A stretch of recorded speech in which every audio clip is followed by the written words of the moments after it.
কাজলের একটা ইচ্ছে পূরণ করে দিলাম। কারো কাছে তার পছন্দের জিনিসটা আর চাইতে হবে না। যার ট্যালেন্ট রয়েছে সময় মতো সেটা কাজে লাগানোই উচিত। মূলত আমার হাজবেন্ড তার এই ইচ্ছেটা পূরণ করলো। মেয়েটা খুশিতে একদম কান্নাই করে দিছে। এদিকে আমি হসপিটালে দৌড়াদৌড়ি করছিলাম। জাস্ট 1 ঘন্টা সময় নিয়ে বাড়িতে গিয়েছি। আমি খাবারও খাচ্ছি বাহিরের হোটেলে। আপনারা তো জানেনই কাজল আমাদের বাড়িতে আসছে, কারণ তার ছোট্ট একটা ইচ্ছে পূরণ করব আমরা।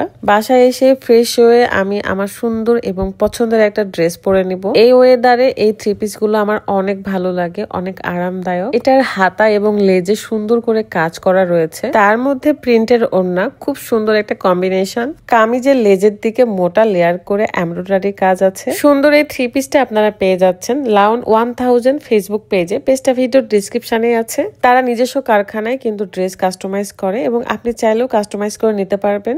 আমি দেখলাম কাজল একটা সুন্দর ড্রেস পরা আছে, যেটার সাথে আমার কালারও ম্যাচিং। সো খুবই ভালো লাগছিল।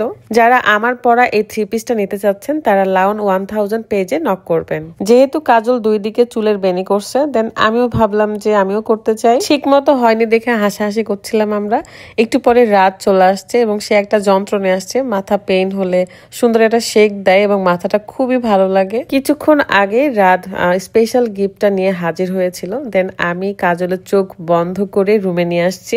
যখন কক্সবাজারে আমি কাজলের কাছ থেকে ভিডিও শুট করে নিয়েছিলাম, সে কিন্তু মাশাআল্লাহ অনেক সুন্দর ফটোগ্রাফি করতে পারে। যেহেতু আমি কন্টাক্ট করে গিয়েছিলাম, তাই আগে থেকে তার চাচার কাছ থেকে আইফোন নিয়ে এসেছিল যেন আমার সাথে সে ছবি তুলতে পারে। তার নিজস্ব কোনো ফোন নাই এবং সে মানুষের ফোন থেকেই কাজকর্ম কমপ্লিট করে। এটা শুনে রাদের অনেক খারাপ লেগেছিল এবং সে চেয়েছে, যেহেতু ছোট্ট একটা মেয়ে এবং তার অনেক বেশি ট্যালেন্ট, তাছাড়াও তাকে অনেকে অনেক কিছু হেল্প করবে বলে কিন্তু আশা দিয়ে রেখে দেয়। এই কারণে আমার হাজবেন্ড কাজলকে 16 Pro Max ফোনটা গিফট করলো, যেন তার কারোর উপর নির্ভর করতে না হয় এবং সে নিজের কাজটা দিয়ে যেন ইনকাম করতে পারে। খুবই হাসি খুশি একটা মেয়ে, আর সে এত বেশি খুশি হয়েছে যে কান্না করে দিছে।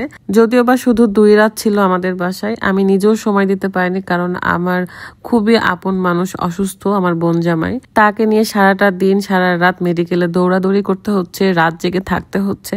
আমিও খুবই টায়ার্ড। মাঝে মাঝে 2-1 ঘন্টার জন্য এসে সময় দিয়ে চলে যাচ্ছিলাম। আপনারা সবাই দোয়া করবেন যেন কাজল তার জীবনে অনেক বড় হয়। যারা সৎ পথে থেকে পরিশ্রম করে তাদের সফলতা নিশ্চিত। আল্লাহ অবশ্যই তাদের পাশে থাকে। অনেক সময় দেখা যায় অনেক সেলিব্রিটি কাজলের কাছে এসে ভিডিও করে নেয়, বাট তার কাছে মোবাইল না থাকায় সে নিজে থেকে আর কোনো ভিডিও করতে পারে না। সো এই তো তার ছোট্ট একটা ইচ্ছে পূরণ করে দিলাম। আমি করি নাই, আপনাদের ভাইয়াই করছে, সেই উদ্যোগ নিয়েছিল এবং আমারও ভীষণ ভালো লাগছে। কারোর মুখে হাসি দেখলে খুবই ভালো লাগে। অ্যান্ড আমি এরকমই, আমি এগুলো আমার হাজবেন্ডের কাছ থেকে শিখেছি। আমার পরবর্তীতে খারাপ লাগছিল যে মেয়েটাকে খুব একটা ঘোরাইতে পারি নাই, সময় দিতে পারি নাই। আর সেও বুঝেছিল আমার এই বিষয়টা, যদিও বা তার দাদু অসুস্থ হওয়ার কারণে সেও আর থাকতে পারেনি, চলে গিয়েছে।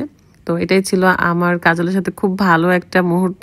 ভালো থাকবেন সবাই, বিদায় নিচ্ছি। আল্লাহ হাফেজ, আসসালামু আলাইকুম।